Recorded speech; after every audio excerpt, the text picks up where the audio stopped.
Start recording. We're back. And we are live? Maybe. Hey. We're going to give it another second before we go live. But yeah, so Okay. this dude has shot past through the recommendation engine. Yeah. So what were you talking about before? Facebook? Yeah, and Facebook's whole new layout. Yes. So basically, I wouldn't say that the changes were that big. The dark mode is, I guess, nice if you're browsing Facebook in a room that's darker. Doesn't blast your eyes as much. I haven't actually been able to get on dark mode on my phone, but I haven't really looked into it that much. But, I mean, I don't dislike it. I don't much care for the layout yet. It's one of those things I think will grow on me. Yeah. It's too tablet-esque, I guess, of a feel. Mm-hmm. It's very finger-friendly versus a mouse. I can see that for sure. I think a lot of people will dislike it for a little while, but I think once people get used to it. Yeah, but I mean, that's how I felt about the current design now, and now I like it. Yeah, I think everybody just kind of doesn't like the change, but then once they actually get used to it, it's not that bad. But you never know. This time could be different. No, it won't. And that brings us to the article we've been putting off talking about for a couple weeks now. Many weeks. Only because we've been too busy, not because we don't like the Apple Watch. We hate the Apple Watch here.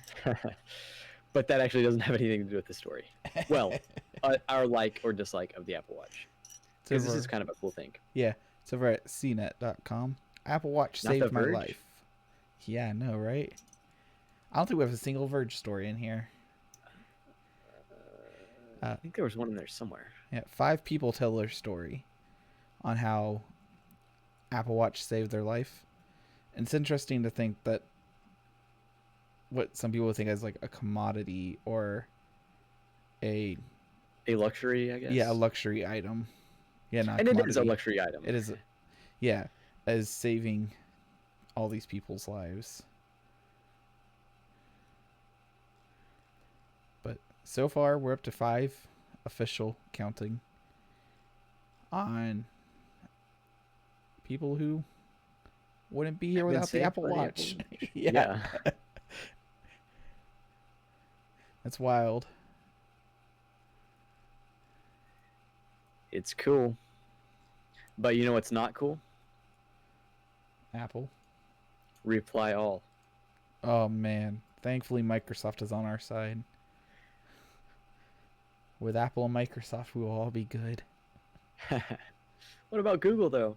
And Facebook? They haven't done anything yet. They gotta earn our advertising. This is from the wonderful source of BusinessInsider.com. Ooh. Microsoft is launching a new feature to stop reply all email threads from overwhelming your inbox once and for all.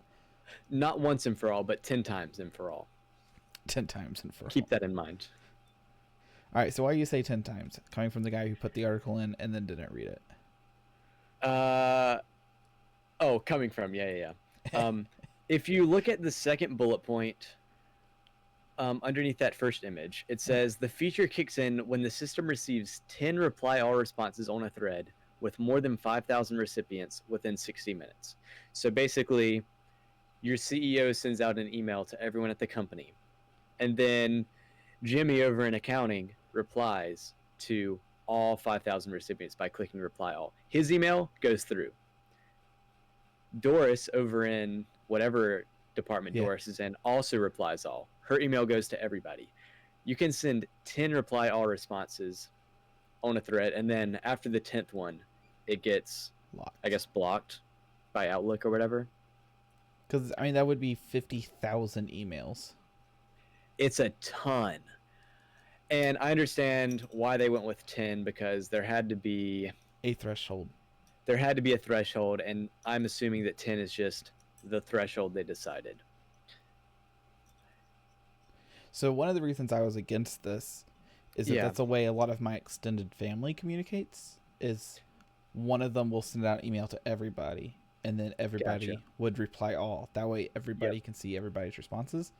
But Yeah. that's doing an email thread with like 20 people, not Yes. more than 5,000 recipients. Yes.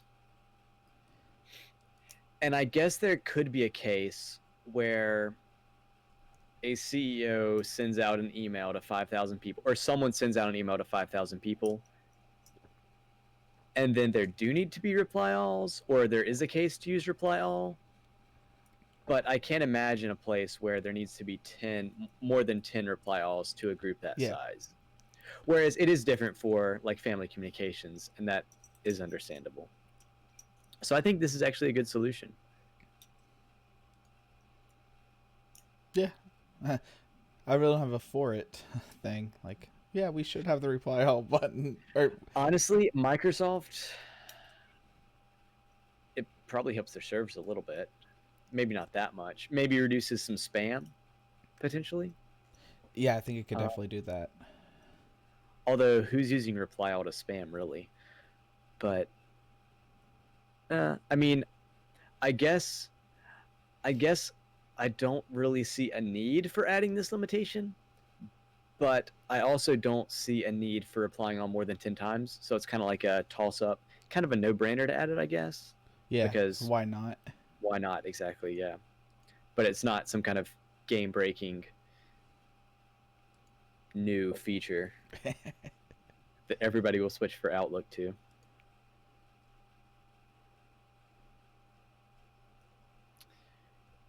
That's And pretty much it.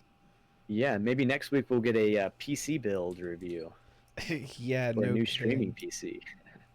A couple theories I have on it, trying to think about it, Yep. is that I usually use 3 monitors, which are three Okay. 1080p monitors, but then I have my Mhm. 4K TV beside me, and Yeah. they're all set, so like they're all on, even though the 4K is not technically on. The computer Mhm. still sees it, Mhm. and I'm curious if it just can't. My graphics can't push that many pixels, and that's why I'm having all these crashings. Because then when I go to stream Minecraft and such, I turn off all my other screens Gotcha. because it helps actually with the performance. hmm I'm curious if So it's that's just what's like an going on. overload when we're streaming. Yeah, the first thing you said is like, it's a RAM problem. I don't know if it was joking or not. So I open up my task manager. There's no way for me to share this without this crashing. Yeah. My memory is sitting at 27%, but my CPU is maxed through the roof, and OBS is holding it hostage with 60 to 70% usage. OBS is pretty hard on CPU, Yeah. obviously. Yeah. 'Cause OBS is over here at 60 to 70%, and then Discord is between 15 to 20, and then everything else is 1-2%.